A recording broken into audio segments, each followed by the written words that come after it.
Hello friends, I am Bapurao Hire. आपका BAP channel में स्वागत है. सगळ्यात आधी मी तुम्हाला हे सांगू इच्छितो की बीएपी चॅनल सुरू करण्यामागचा उद्देश काय किंवा कारण काय.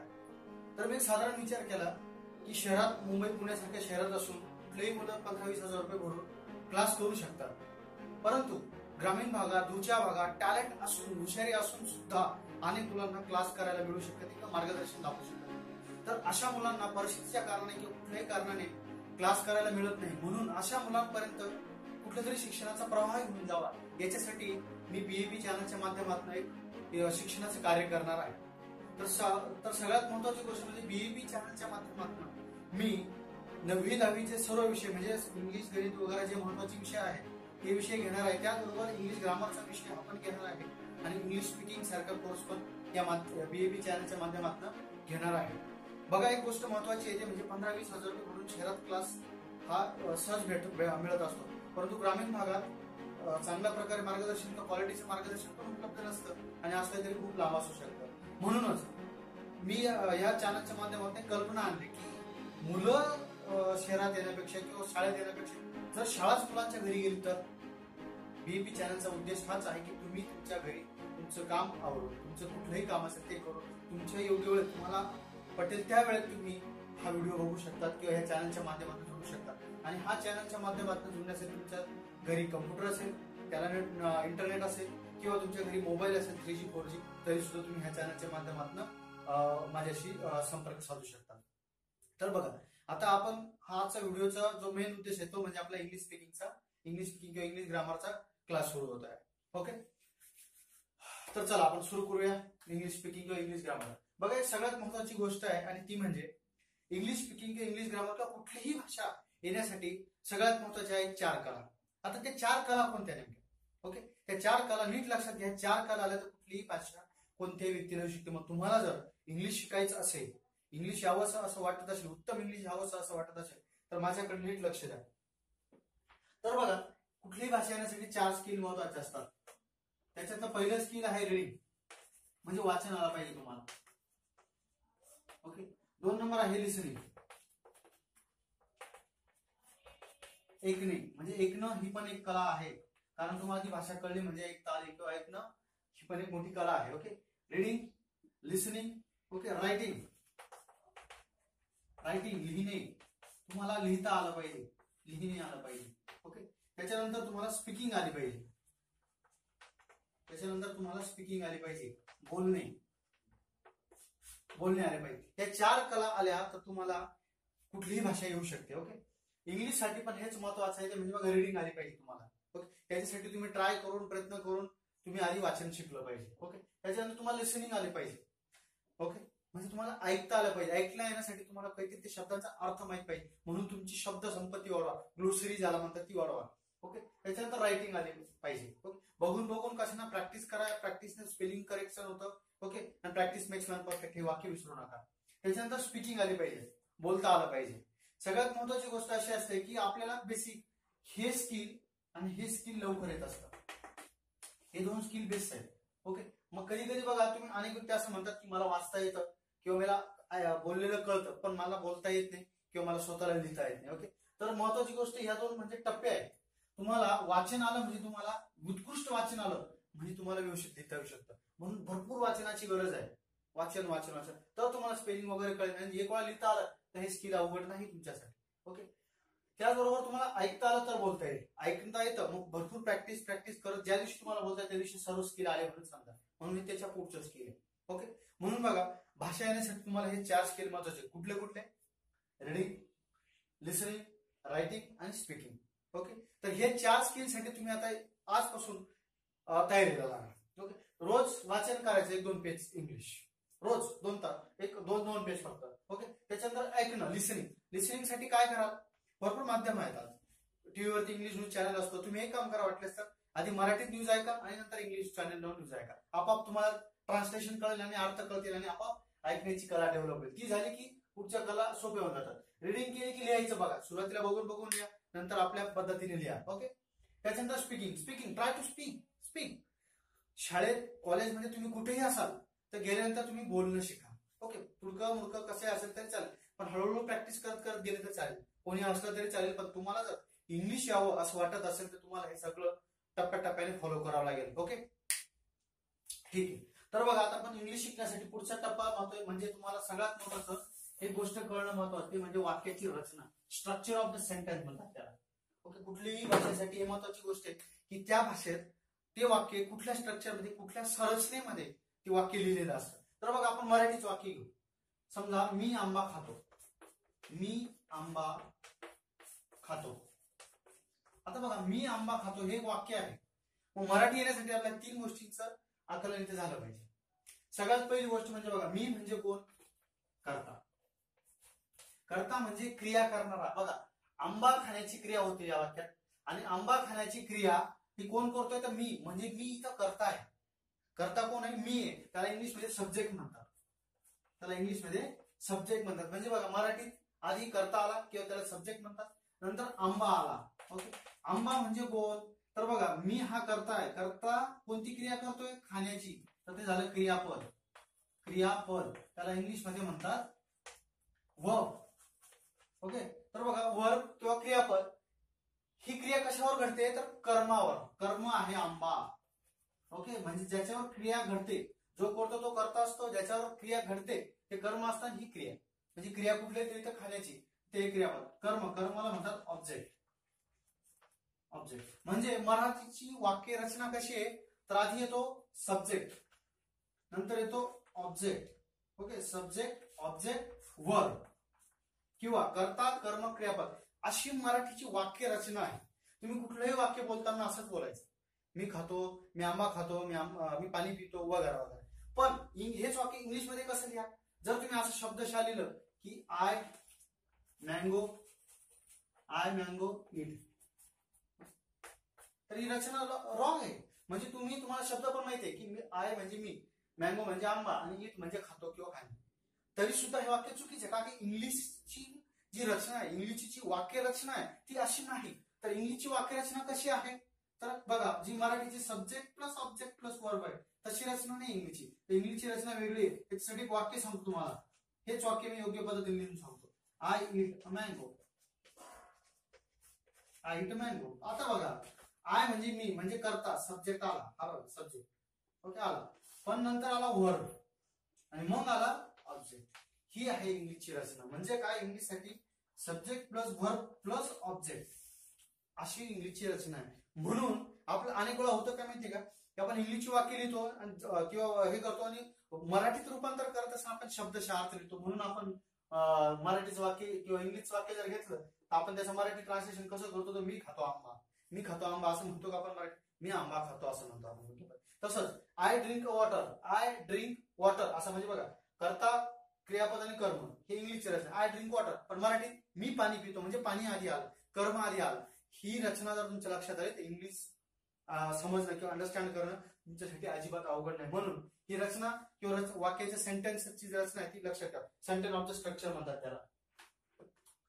ठीक आहे, त्याच्यानंतर आता सगळ्यात महत्वाची गोष्ट आहे, आणि जर तुम्हाला इंग्लिश बोलता यावं, वाचता यावं, लिहिता यावं असं वाटत असेल तर मी आता एक 5 तक्ते लिहून ठेवणार आहे तुम्हाला, जे इंग्लिश ग्रामर, इंग्लिश स्पीकिंग किंवा कुठल्याही गोष्टीसाठी बेसिक आहे. ते नाही कळले तर तुम्हाला इंग्लिश येण्याची शक्यताच नाही. म्हणून हे 5-4 तोंडे पाठ करा. 5-4 काय अर्थ आहे, पण हे 5-4 जर पाठ केले तर मी गॅरंटीच सांगतो तुम्हाला की तुमच्यासाठी इंग्लिश अतिशय सोपी गोष्ट होऊन जाणार. आणि गॅरंटीच सांगतो तुम्ही माझ्या मागे राहा, फॉलो करा या चॅनलला, इंग्लिश येणार आहे तुम्हाला. त्याच्यात चार्ट नंबर 1 तुम्हाला प्रोनाउन्स लिहून देतो काय. ओके, हा चार्ट पाठच करा. प्रोनाउन त्याला मराठीत सर्वनामी म्हणतात. सर्वनामी म्हणजे नामाऐवजी वापरला जाणारा शब्द.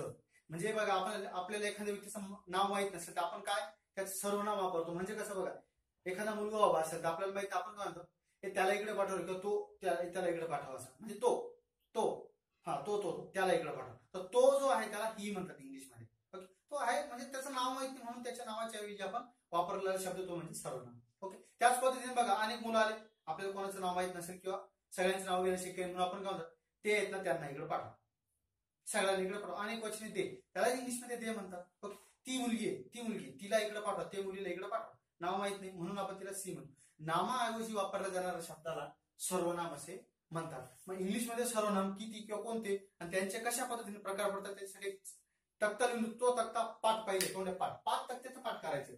ओके, त्याच्यात बघा प्रथम पुरुष, ओके, द्वितीय पुरुष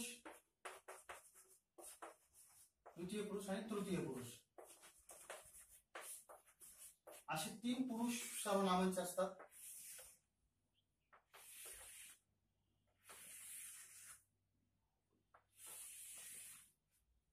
प्रथम पुरुष मध्ये किंवा फर्स्ट पर्सन ज्याला म्हणतात.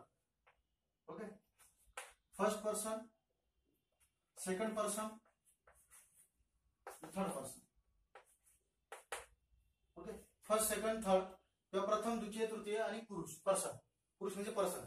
तर बघा फर्स्ट पर्सन म्हणजे कोण असतो? ऑफकोर्स प्रथम आपण असतो. ओके, मी, आय म्हणजे मी, वी म्हणजे आम्ही, आय म्हणजे मी, वी म्हणजे आम्ही म्हणजे पण मी असतोच की. म्हणूनच याला प्रथम म्हणतात. प्रथम स्थान आपल्याला इज्जत नाही तर कोणाला इज्जत आहे? स्वतःला इज्जत जास्त. ओके, द्वितीय पुरुष, द्वितीय म्हणजे समोर कुठला व्यक्ती तुमच्या समोर उभा असेल, तुम्ही काय म्हणता तू तू तू तू तू तू समोरचा व्यक्ती तो असतो द्वितीय पुरुष. ओके, तो तुमच्या जवळ असतो म्हणून तो द्वितीय पुरुष असतो. त्याला इंग्लिशमध्ये यू म्हणतात. यूलाच मराठीत तू किंवा तुम्ही पण म्हणतात.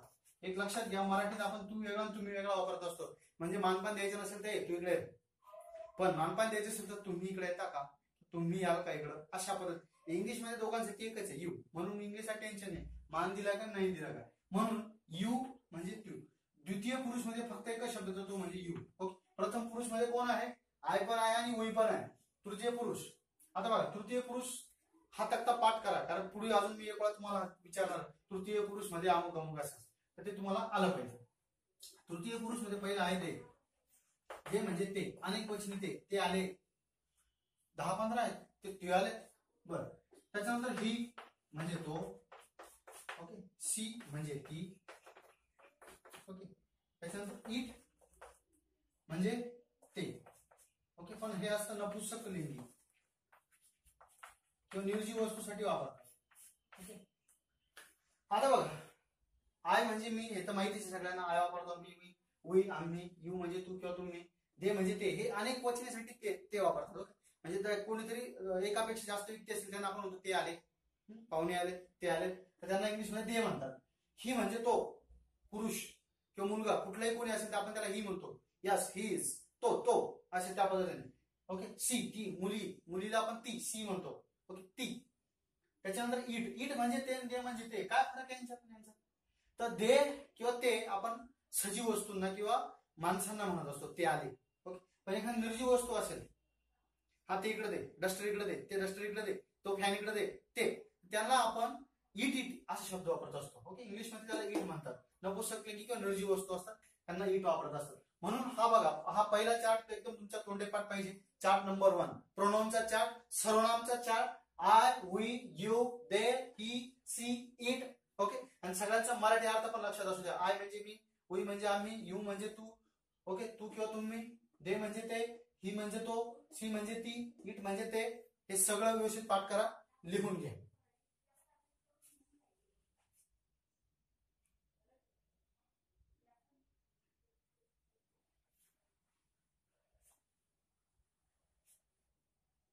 बर, व्हिडिओ पॉज करून लिहून घ्या. ठीक आहे, आता सेकंड चार्ट आहे जो अतिशय महत्वाचा आहे आणि तोही पाठ करायचा आहे तुम्हाला.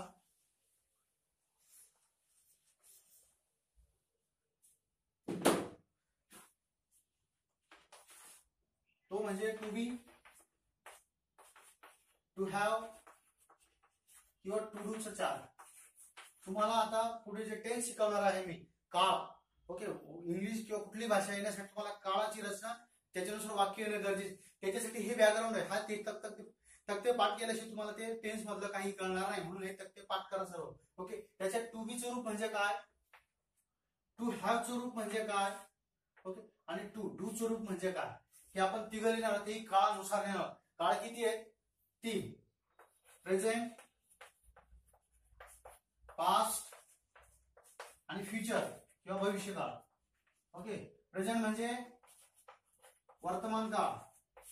पास्ट म्हणजे भूतकाळ, ओके, आणि फ्युचर म्हणजे भविष्यकाळ.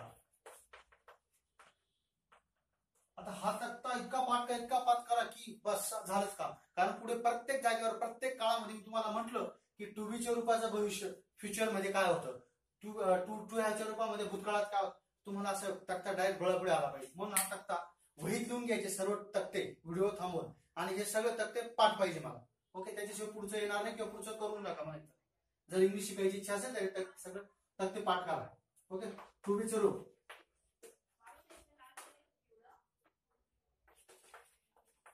टू हॅवचं रूप आणि टू डूचं रूप. तर बघा याची आपण या पद्धतीने अशी रचना केलेली आहे चार्टची.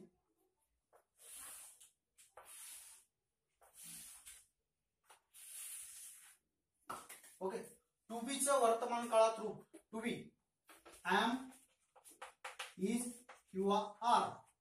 एम आणि इजचा अर्थ आहे, ते पुढे सांगणार तुम्हाला. एम आय पुढे आणि इज कुठल्याही एकवचनी शब्दापुढे, ही, सी, राम, श्याम वगैरे. इज, ओके, या दोघांचा अर्थ आहे म्हणजे काय, आय एम अ बॉय, मी मुलगा आहे. ओके, सी इज इटिंग, ती खात आहे. बघा शेवटी आहे आला, इज मुळे आहे. आर अनेक वचनासाठी म्हणून आहे किंवा आहोत. ओके, आहेत किंवा आहोत अशा पद्धतीने.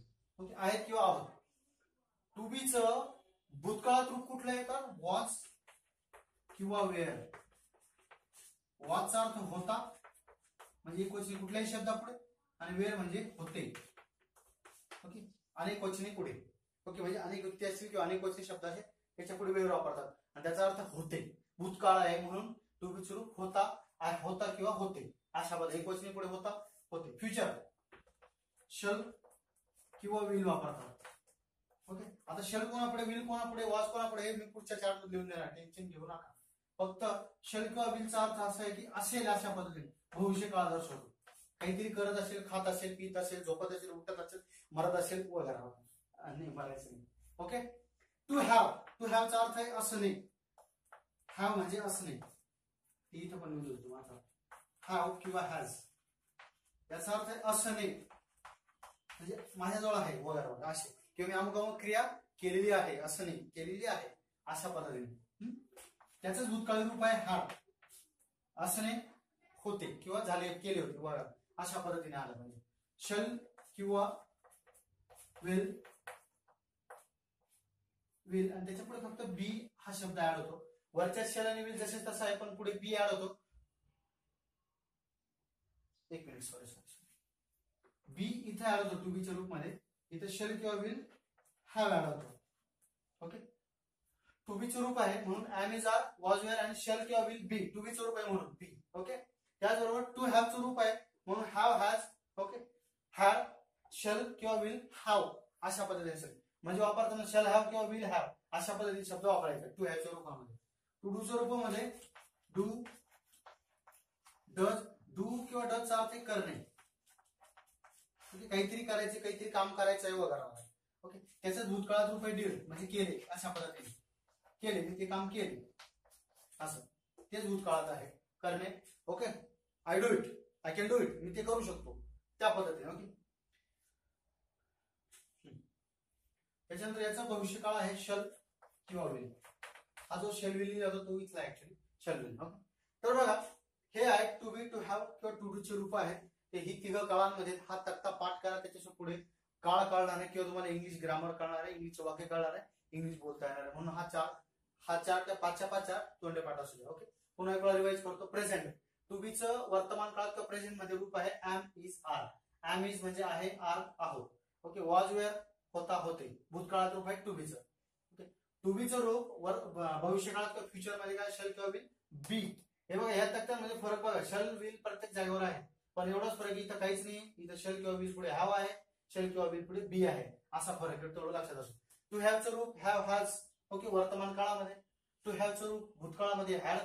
टू हॅवचं रूप भविष्य काळामध्ये शल किंवा विल हॅव. ओके, टू डूचं रूप डू किंवा डज करणे. टू डूचं रूप डीड केले. टू डूचं रूप भविष्य काळामध्ये शल किंवा विल. ओके, हा तक्ता पाठ असू द्या, पुढच्या काळामध्ये आपल्याला कामात येणार आहे. व्हिडिओ थांबून आणि लिहून घ्या.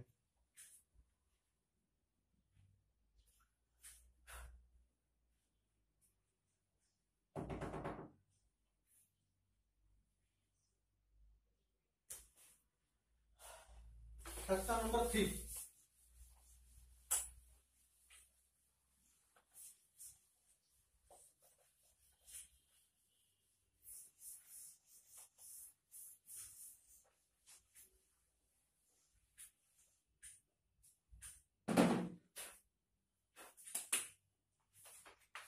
तक्ता नंबर 3 मध्ये प्रोनाउन, आपण जो पहिला तक्ता बघितला तो म्हणजे प्रोनाउन.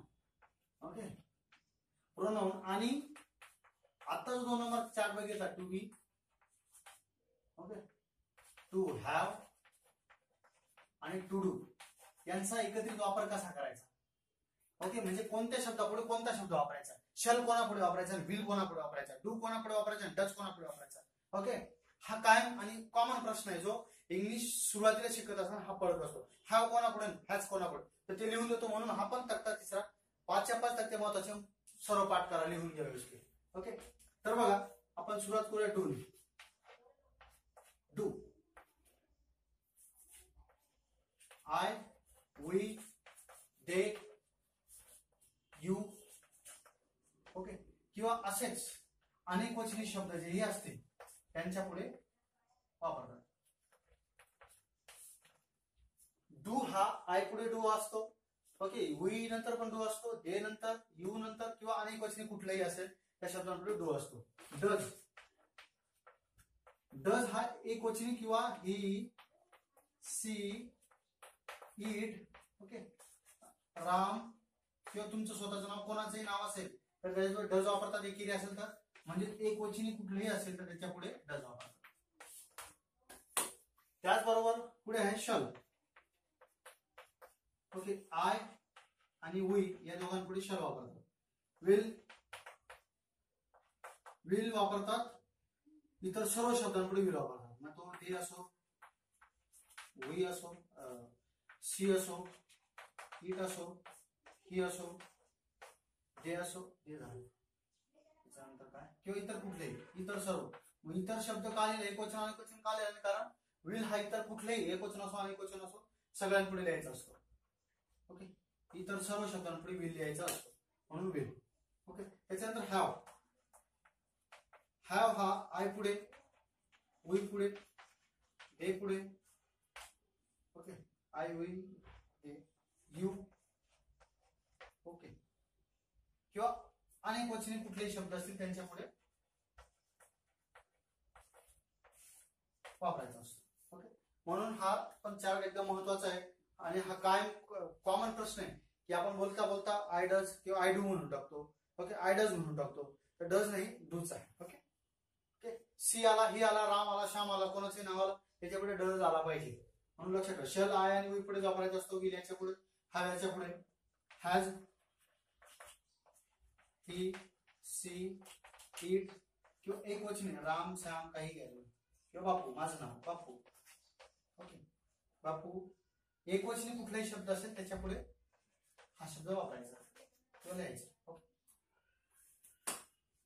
हॅव, हॅज, हॅड हा सगळ्यांपुढे लिहायचा. सर्व कोणीही असला भूतकाळात परफेक्ट मध्ये तरी हॅड सगळ्यांपुढे येतो, सर्व शब्दांपुढे हॅड वापरायचा असतो. आता काय राहिलं, shall, will, have, has, had, do, does. To be मध्ये एम इज, आर. एम हा फक्त आय पुढे वापरायचा. ओके, त्याचबरोबर इज हा ही, सी, इट. ओके, किंवा एक वचनी काही असेल त्याच्या पुढे इज वापरायचा.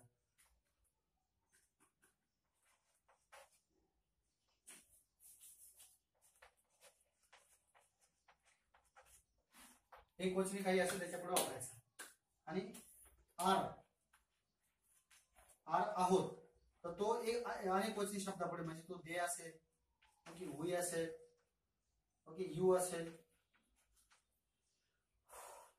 किंवा अनेक वचन. ओके, यांच्या पुढे आर पुढे, दे, आर हा दे पुढे, वी पुढे, यू पुढे, किंवा अनेक वचनी शब्दांपुढे आर वापरतात. त्या काळात तो असेल त्यावेळेस ते लक्षात ठेवायचं कोणापुढे काय वापरायचं. ओके, त्याचबरोबर वॉज.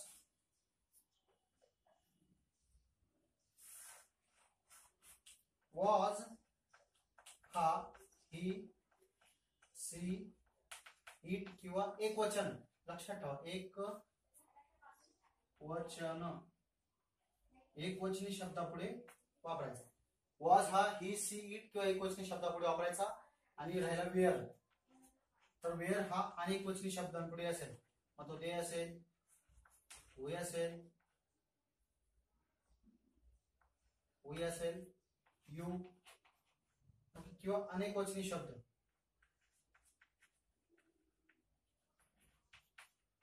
अनेकवचनी शब्द हा तक्ता पाठ तोंडे पाठ करा.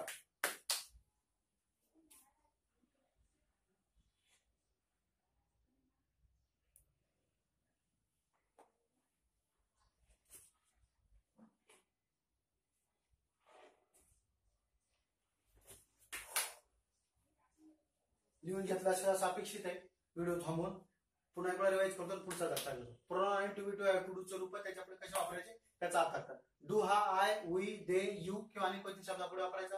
डज हा ही, सी, इट, राम किंवा एकवचनी कोणाचे नाव असेल त्याच्यापुढे डज वापरायचा. शल हा आय किंवा वी पुढे वापरायचा. विल हा दे, सी, इट, ही इतर काही असेल एकवचन तरी विल वापरायचा.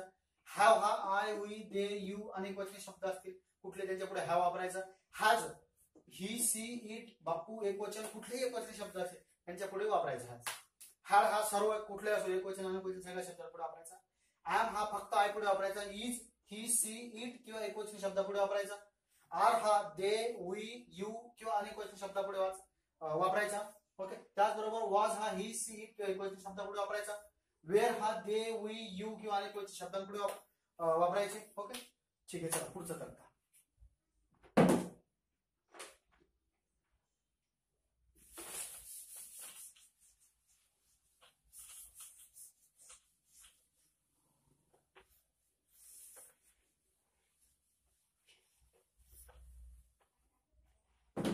त्याच्यानंतर पुढचा महत्वाचा 5-4 पैकी चौथा चार्ट महत्वाचा तो म्हणजे वर्ड, क्रियापद.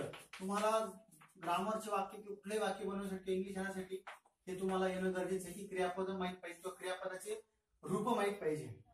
त्याच्यात V1 रूप म्हणतात, V2 रूप म्हणतात आणि V3 रूप म्हणतात. असे 3 रूप प्रत्येक क्रियापदाची तुम्हाला माहिती हवी. त्याच्याशिवाय तुम्हाला काळ किंवा त्याची वाक्य रचना येणार नाही. ओके. वर्ब म्हणजेच क्रियापद. ओके. म्हणजे बघा फॉर एक्झाम्पल आपण बघितलं इट म्हणजे खाणे, इट म्हणजे खाणे. तर इट म्हणजे खाणे हे झालं मूळ रूप किंवा क्रियापदाचं पहिलं रूप म्हणतात त्याला.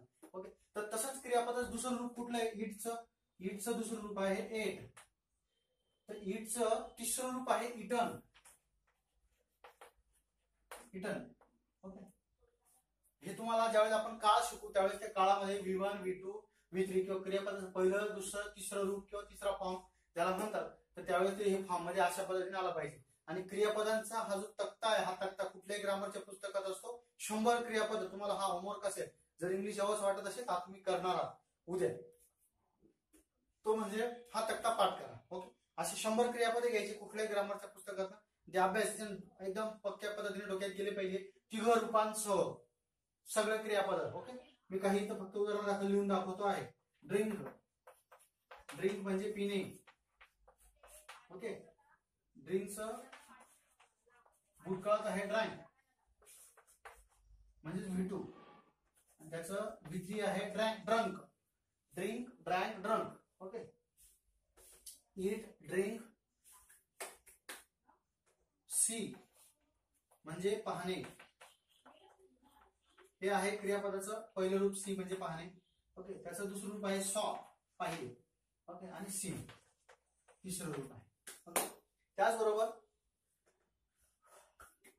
ईट, ड्रिंक, सी.